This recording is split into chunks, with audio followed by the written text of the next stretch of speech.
Did you ever wonder what your pastor didn't say on Sunday? This is the Afterthought Show, a podcast inspired to help Christians walk with Jesus throughout the week. Your hosts are Zane Garza and Pastor Chris Chadwick from Canyon Ridge Baptist Church in San Diego, California. Together, they'll talk about biblical truths that didn't make it into Sunday morning's message. Welcome to the Afterthought Show. I'm Zane Garza. I'm Chris Chadwick. This is a podcast by Canyon Ridge for Canyon Ridge. Pastor, before we get started, Pastor, I don't know how much you've been keeping up with the Olympics. They just concluded. Right on. But I did learn this. Team USA wins gold in both men's and women's hockey. First time, 46 years. I read the headline. Yes. That was pretty sweet. That was pretty And sweet. what's even better, this is what I thought was the icing on the cake, was they beat Canada in both.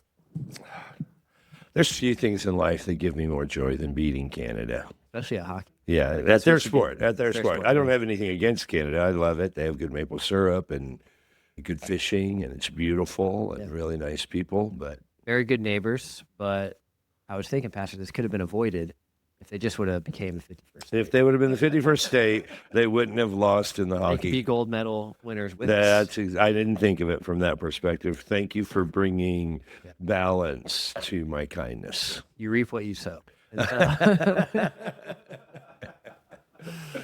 True. It's true. But that was pretty cool. I was like, man, first time for the men since 1980. 1980, 46 years. Yeah. Yeah. Miracle on Ice. 1980, we beat the Soviet Union. I'm old enough. I was 8 years old when that happened. I remember it. Peter Jennings reported, and I remember hearing Peter Jennings or Tom Brokaw, one of those guys. I remember that. That was fun. Yeah, so congratulations, USA Hockey. Yeah, crushing it. We actually just watched Miracle on Ice not that long ago. Like, kids need to see this movie. It's a great movie, motivational. And then they win this year. I was like, oh, that's pretty cool. Did your boys get excited watching Miracle on Ice? Did they start doing push-ups or anything? And not push-ups. Did they go get their broom and start like hitting stuff? They do like hockey. They'll play in the driveway. Yeah. They have some hockey sticks. They'll play. Pastor, you started preaching. Well, I started preaching last week on marriage. Yep. Christian preached last Sunday night on marriage. I heard you guys crushed it. We're really marriage focused now. I do want to talk about that a little bit as Yeah. well. Tell the people who we had with us yesterday for Sunday morning and Sunday. Yeah, John Fisher, missionary to Juneau, Alaska. And then we had Steve Kim, missionary to Mexico City. And it really started because John called me and said, hey, we're going to be in town. His sister's getting married. Congratulations, Rachel, on your wedding. I'm very excited for you. And he said, hey, I'm going to be in town for the wedding. Can I come to Canyon Ridge? And I'm like, you don't have to ask permission to come to church, bro. Of course you could come. But it's kind of the ethical thing that missionaries do. And so I was appreciative of that. But we're dear friends. And so he was coming. And then I've been praying for God. And I didn't tell anybody this. Like, nobody knew. I just was been praying that God would give us some missionaries to Mexico that love the Lord, that are evangelistic, that have good soteriology, that are passionate about impacting that country with the gospel of Christ. And not long after that, James Kim, our church planting missionary in Irvine, contacts me and says, hey, I've got a friend named Steve Kim, no relation, who's a missionary in Mexico City. Grew up in Mexico City. His parents were missionaries there. Spanish is his first language, and he is a great brother if you're looking for any missionaries in Mexico.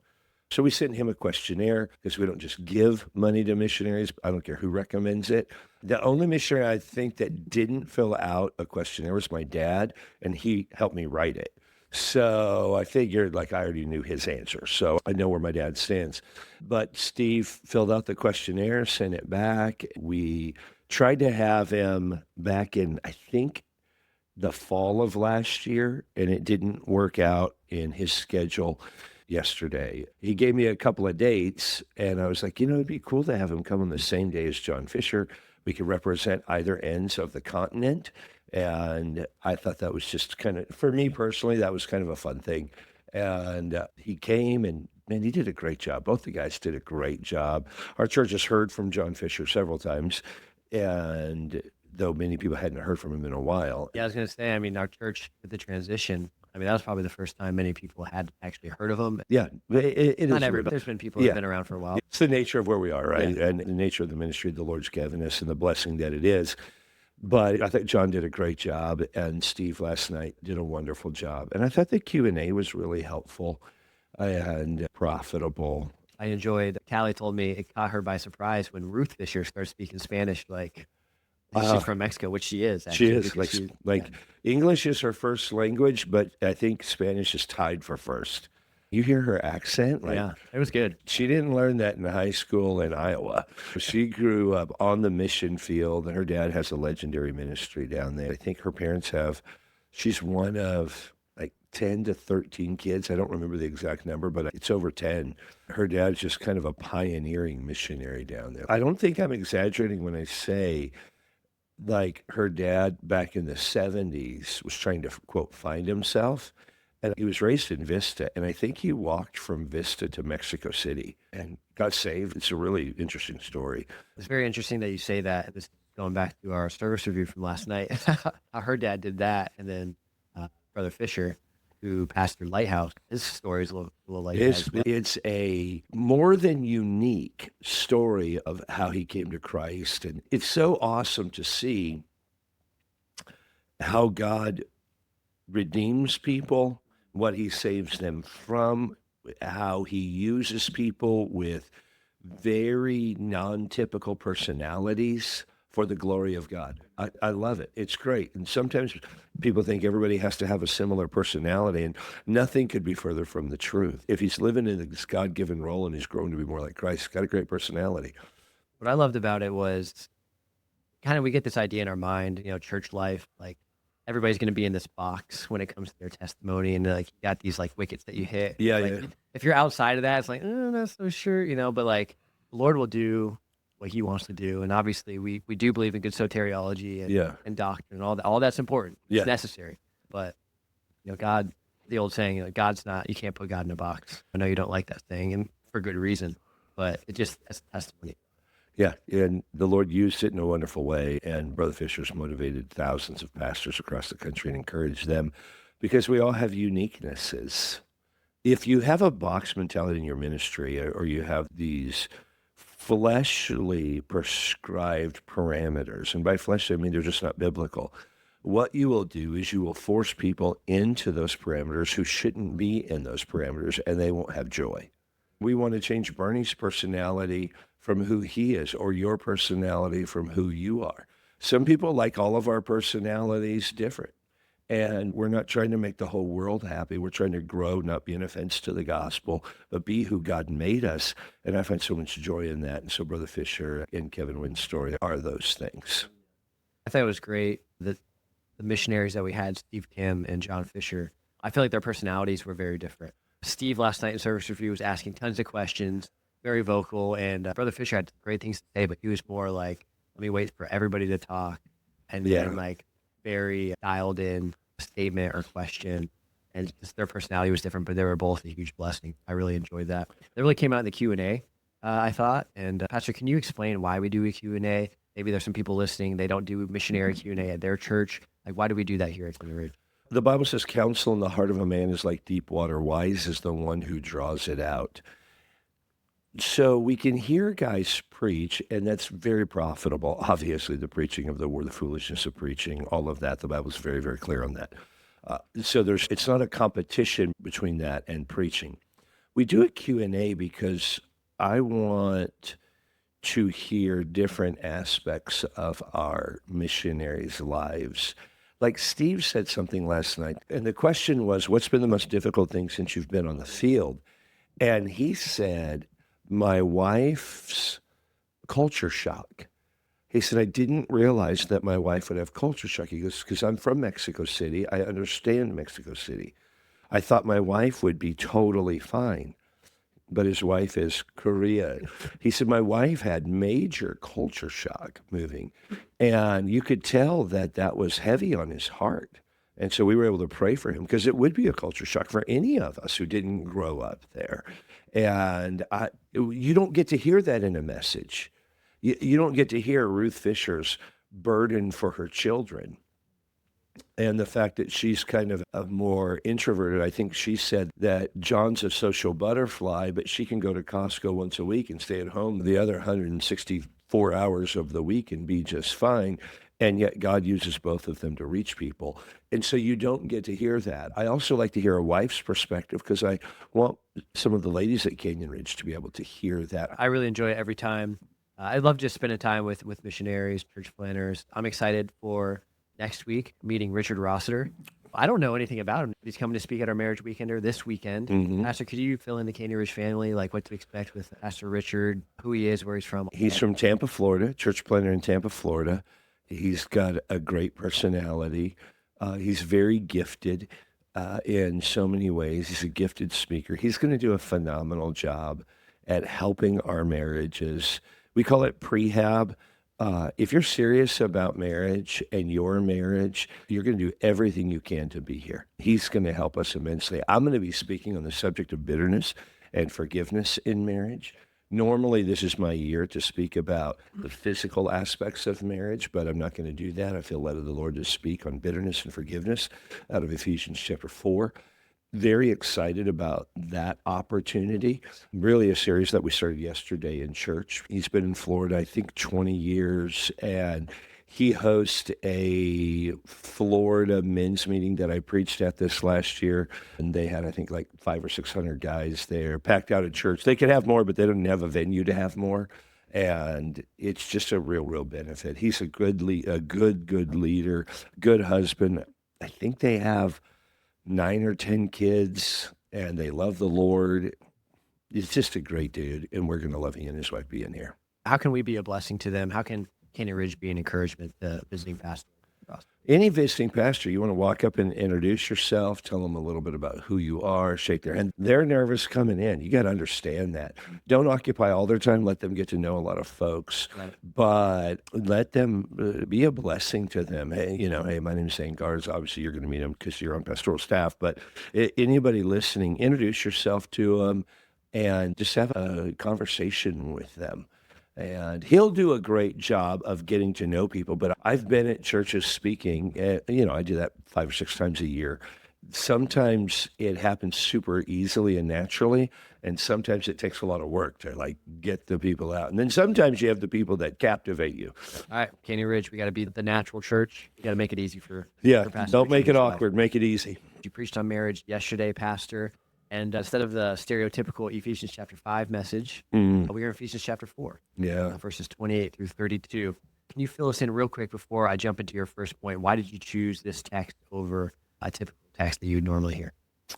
Well, because so often we immediately go to the couple of passages, 1 Peter, Ephesians, Song of Solomon, even Genesis, chapter 12. I thought about Abraham. preaching out of the Song of Solomon. I'm glad you did it. That's probably the most confusing book in the Bible, other than maybe the Revelation. Everybody's glad. But we preach out of a select few, like Ephesians chapter 5, and then you hear ad nauseum, husbands need to love and lead their wives, true. Wives need to joyfully submit to their husbands, true. All of that's true. We've spoken on that many times here, obviously. But the Bible is filled with how we're to treat one another, even within the local church. And sometimes we overlook incredibly important relationship passages because they're not directly related, but closely related to marriage.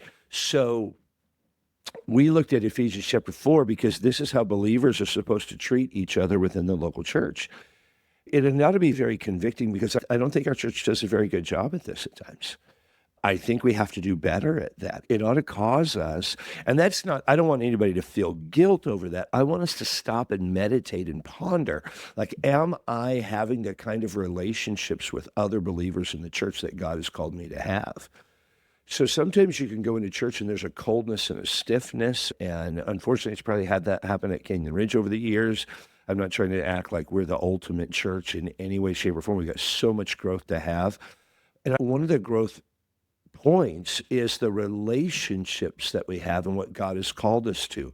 So Ephesians chapter 4, he starts it off with how to have unity and love one for another, and then he just goes through it. And when we get to verse 28, he just starts kind of narrowing the focus of the kind of believer that we're supposed to be and the kind of friendship and relationship we're supposed to have. That's good. Pastor, that insight was really helpful for me going into this message, and I was thankful to be in men's prayer where you kind of front-loaded us on that. If you're a man at Canyon Ridge and you don't come to men's prayer every Sunday at 7:30, would encourage you to be there. It's a blessing. We read the text for the day, get some admonition from Pastor, just wherever your heart is, and then we go to the Lord and pray. And let me say, there are some guys who serve like in the 10:30 service, and I get it. It's their one day. It's not possible for everybody. We love you. We understand. It's a very imperfect timing. I don't know. I just don't know what else to do.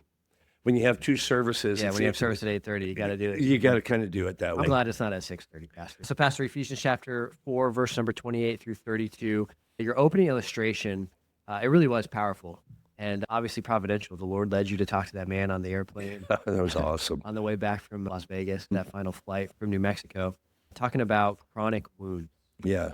Man, I was thinking about it this morning as I was just thinking about the podcast and how many different directions that could be personal application, things that like sin in your life, like a chronic wound that you need victory over, but then also how you applied it to relationships and our words and the way that we treat our spouse specifically in marriage can really keep those wounds open that we've created as opposed to finding the healing that comes from Christ alone.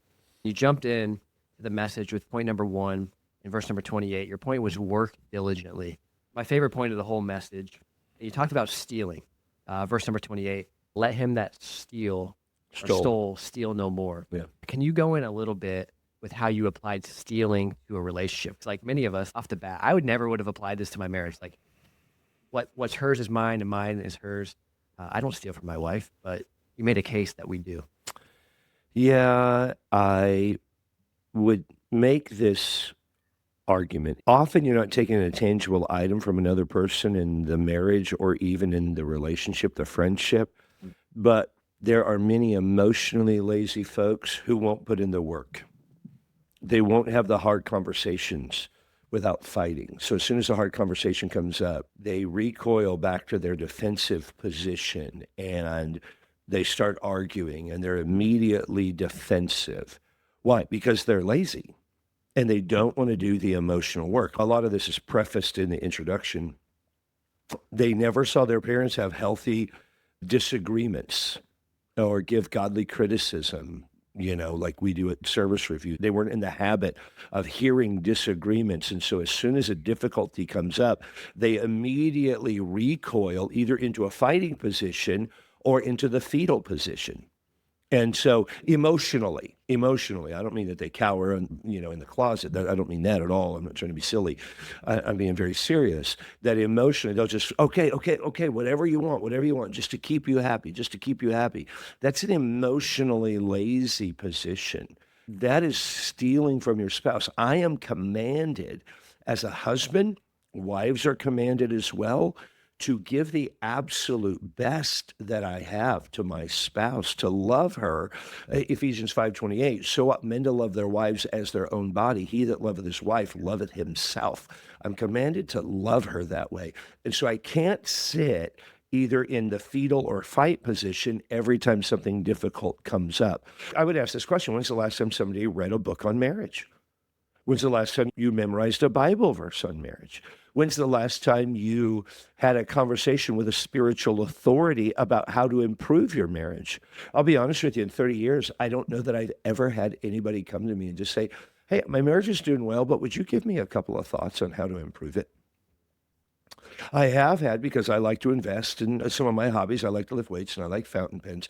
I've had people talk to me about fountain pens, investing, and weightlifting, and they talk to me about those things all the time. Why? Because I enjoy those things too, and so we have conversation about it. But why are we not trying to improve our marriages? Why are we not trying to work and do better? Why is that not the culture in Christendom as a general rule? I'm just putting out a case that we need to do the work to make our marriages better. We're emotionally lazy. We're relationally lazy when we get into habits that we don't inspect and we don't let other folks speak into. And I'm guilty of this as well. We're talking about a perfect book preached by imperfect men who are trying to learn. So we all need a massive dose of grace. So if you feel guilty or conviction listening to this, I feel conviction saying it. Because again, we're talking about a perfect book. This is God's standard. And it's not just in marriage. This is actually within the local church. People steal all the time. What do we call some folks? There's a modern day term. We call them energy vampires. They put nothing into the relationship, but they'll take everything out of the relationship. How many people do we know in marriages that are disengaged? Their roommates. Benign neglect is one of the phrases that is often used. I think it's incredibly important that we put the work in. Put the work in. We're commanded to love one another. 1 John 4:7-8, beloved, let us love one another, for love is of God, and everyone that loveth is born of God and knoweth God. He that loveth not knoweth not God, for God is love. And so it's really, really important not to steal emotionally from your spouse. I need to be pouring into you. You need to be pouring into me. And that's super, super important. Yeah. Because when you made that vow on the wedding day, you promised that you would. If you don't do that, then that means you're stealing. Am I hearing that right? If that which you're commanded to give is not being given, then that means you're stealing. We made that application. I mean, he said, the scripture says, let him that stole steal no more, rather let him labor, working with his hands that which is good, that he may have to give to him that needeth. There's a lot of historical context in there that we didn't really delve into a lot, because I'm trying not to do as much of that all the time. But there were people in the church that had no problem stealing from other people in the church for their own benefit, and they were spiritualizing their theft.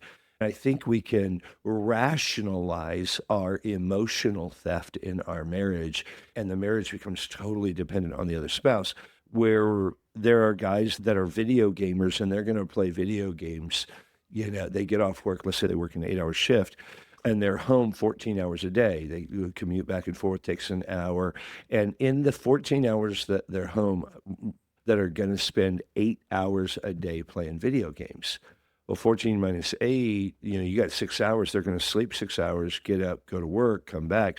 And that's the repetition of their life. And they want their wife, and I'm just picking on men right now, but it could go the other way. And it does go the other way. And their wife provides the food, and their wife, is caring for the house, and their wife is keeping the marriage together. And they feel totally comfortable because they go to work and then they come home and they bring a paycheck home, and they're like, oh, I'm good. No, you're not good, because your responsibility is to pour into your spouse. Her responsibility is to pour into you. It's almost like they're keeping score. Like, I'm doing my end, so they do their end, and we're good. But that's not kind of what you're communicating. Yeah, what I'm communicating here is that you have a responsibility to constantly be growing in your marriage and working diligently to improve all the time. And if you're not, I don't care what else you're doing, it's theft. Stop stealing from your spouse and pour into your marriage what God wants. Do the work. It's what God has called us to do. And it's going to be hard at times. It's going to be hard, but it's like anything that's worth having. It takes work. It takes work. And it's going to be harder on the front end, but the fruit of that is going to be joy, peace, the benefit, the blessing of God. Yeah. But if you have the pleasure now, the latter end is going to be, you're going to reap what you sow, and it's going to be pain, destruction. Yeah, for sure. Point 1, work diligently. Point number 2, verse number 29, was speak kindly. Let no corrupt communication proceed out of the mouth, but that which is good to the use of edifying, that it may minister grace unto the hearer. Speak kindly. Pastor, our words, you quote all the time, the book of James, our tongue is a world of iniquity. Yeah, a world of iniquity. How do our tongues get us in trouble in our marriage? Because we say things we shouldn't, and we don't say things we should. We're broken flesh, and we need the grace of God. As Paul said in Romans 7, it's the Romans 7 controversy. Oh, wretched man that I am, who shall deliver me from this body of death? We're broken, sinful creatures that need to be reminded of our humanity, and that ought to help us grow in our humility. Pastor, I was reminded, you haven't actually asked me in a while. I thought of it recently because my wife needs a little bit of encouragement. And you used to come up to me on Sundays all the time and be like, tell your wife she's beautiful today. Mm-hmm. Tell your wife you loved her today. I just figured it was obvious. It is obvious that my wife is beautiful, but sometimes I forget to say those things. Yeah. I'm not living by the principle of think not every man on his own thing, but every man also on the things of others. Mhm. And so I wanted just to bring that up and thank you because, our spouse needs that all the time. I mean, we Yeah. can just speak kindly one to another, and not that it's to balance out so that then I can go and speak unkindly to Right, her. right, Like, oh, there's a right, balance yeah. here. But I just want to thank you for that, for modeling that, for encouraging that in our church family, and I really appreciate it. Your words to resist, Lord, Pastor. What do we do when those sharp words are on the edge of our tongue, and we feel vindicated in what we're about to say, but we know that they're really words that we could resist? Like, what do we do in that moment? How do we just not talk? Do we stay quiet? Do we pause the conversation? Like, because we all get in those heated Yeah, exchanges. for sure Like, we do. Yeah. what do we do in those moments? All of the above that you just gave from the power of the tongue.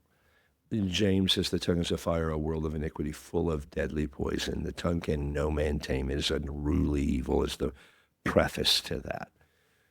It's incredibly important. And when I figure this out, I'll write a book on it. All right. So you're never going to read me talk about this because I struggle with it. We all struggle with it. My wife is God has blessed her in this area. She's gifted in this area by the grace of God. What we do is keep your mouth shut. Don't say anything. Let the fire go out. And it would be wise for us, and I speak having had some victories in this, and the older I get, the more victories I have. It's just to say, I just need to go be alone for a little while because you're going to say something that you regret. There's a mentor of mine who told me a phrase his dad said, I've never regretted the harsh words I didn't say, but I've regretted the harsh words I said many, many, many times.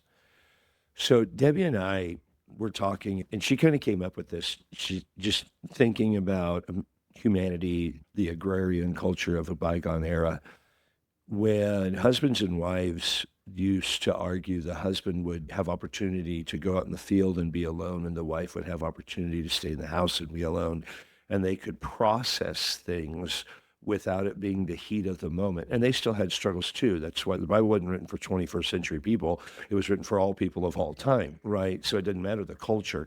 It's the same issues. But proximity does at times exacerbate problems. So if you and I are having an argument and we're stuck in a submarine together and we can't get away from each other, that's going to be a problem. We're stuck in a submarine together and we just can't get away from one another. So if you can, it would be good to get away. Some people say, I think you should get away and pray. I do too. That doesn't always work well for me because I will pray imprecatory prayers like all the time and feel vindicated. Sometimes what I need to do is work out really hard or do something difficult, do a couple hundred push-ups or whatever, and then go back to and then pray after I get some of the adrenaline off my fight or flight context there and move back in to conversations with Debbie after I have emotionally equalized because I'm so ramped up, I'm going to only say stupid things. So when you're tempted to say dumb things, go work out. Go for a run. Go for a walk. Don't go eat a bunch of sugar that's actually going to exacerbate the problem. Do something hard to relieve that tension that's in your life, and then later go back and have the conversation. If the conversation was necessary. It might not have even been a necessary conversation. Meaning, most of the times we fight over things that aren't very necessary. So having some discernment about whether or not we bring this back up Yeah. and get it resolved, or just, like you said, where there's no wood, the fire goes out. Yeah, well, that's the Bible. I mean, I quoted it. Sure. I would like to take credit for what the Holy Spirit said. That'd make me really wise, but no, those are his words. So corrupt is rotten or putrid. Don't let any corrupt communication come out of your mouth. It's useless. Don't allow that to happen. But instead, use edifying words, so words to embrace.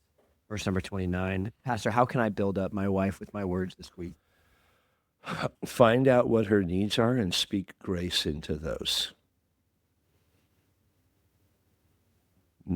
She might be feeling insecure about, women often feel insecure about their looks.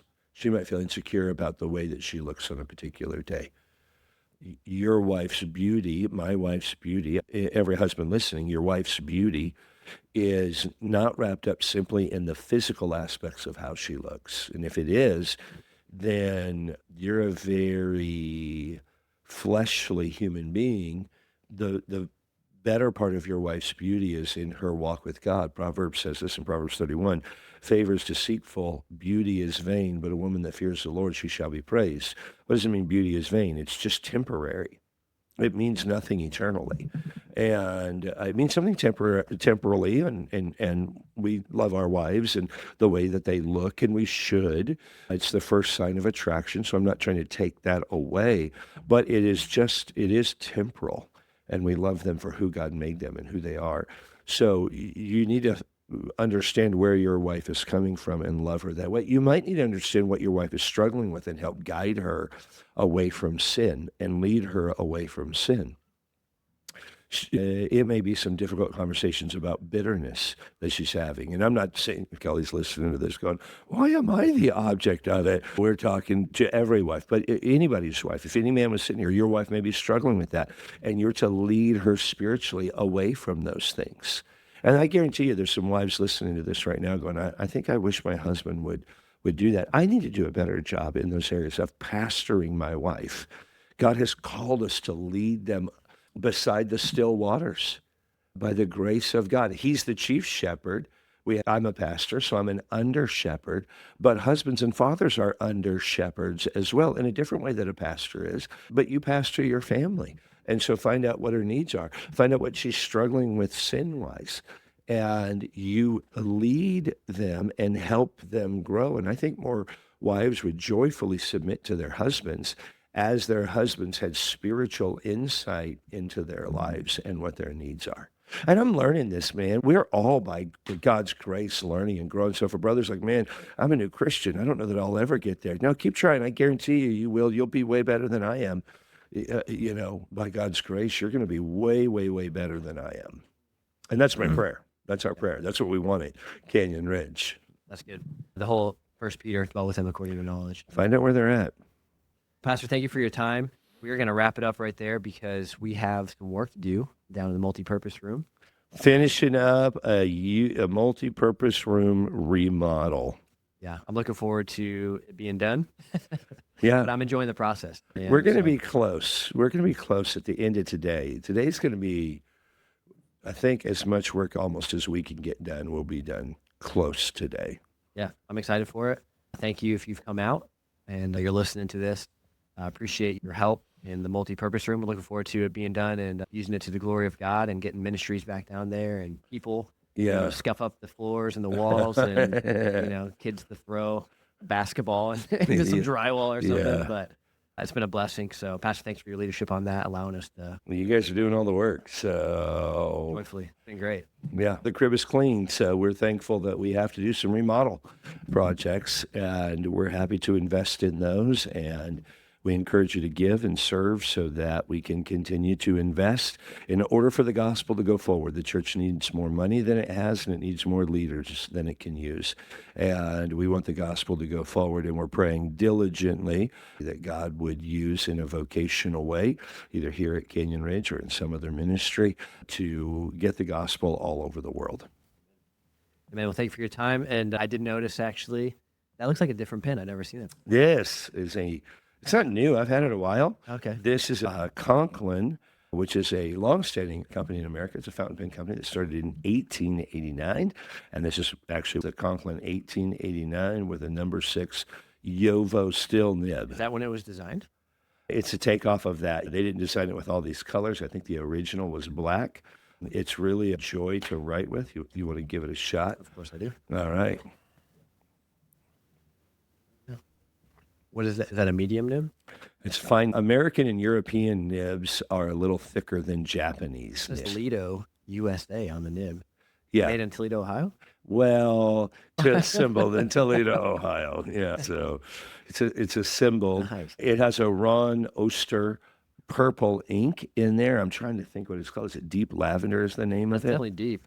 Yeah, it's Lighter when it went on, and it's darkened. yeah, it's a dark purple ink, and so I kind of like it, and I enjoy writing with this one. I'm going to grind the nib down, sand the nib down a little bit because I want it to be a little bit smoother. It's got a little bit more feedback than I like, so I'll do some work on it tonight at home. I need to watch some YouTube videos.